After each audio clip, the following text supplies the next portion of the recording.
This is Sophie Heller, and this is an ACT science question. The question is asking us, what could a chemist do in order to increase the cell potential? So here's our measure of cell potential at a constant rate of SN2 plus concentration in table 2. So basically it's asking us, so if we weren't going to change this, what could we do to make this greater? So in order to look at this question, we want to first look at some instances where the concentration of SN2 plus is the same. So for example, let's try these three numbers since our concentration is 2.0. So we know that this is staying constant, so we're only changing other things. So if we look at our Ni2 plus, what happens when we decrease this? So this goes down, and we see that it's very negligible, but this happens to go up. So it would seem that all you're doing is decreasing this Ni2 plus. So let's look at our choices. Choice number 1 is telling us to increase Ni2 plus, but that would have the opposite effect since we saw as we increased, this goes negligibly down.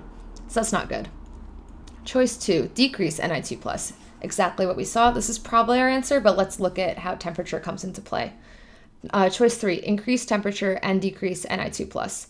Okay, so this is definitely a factor, this decreased Ni2 plus, but temperature seems to have nothing to do with it because here we're at 25 and it's the highest concentration. Then we jump to 50, but this is still increasing, but then we jump to 10. So it seems that increasing or decreasing temperature has no bearing. So we don't care about temperature. And this one is wrong because it's telling us to increase that Ni2 plus in addition to dealing with temperature. So the only thing that has a bearing is this decreased amount of Ni2 plus concentration. So choice 2 is right.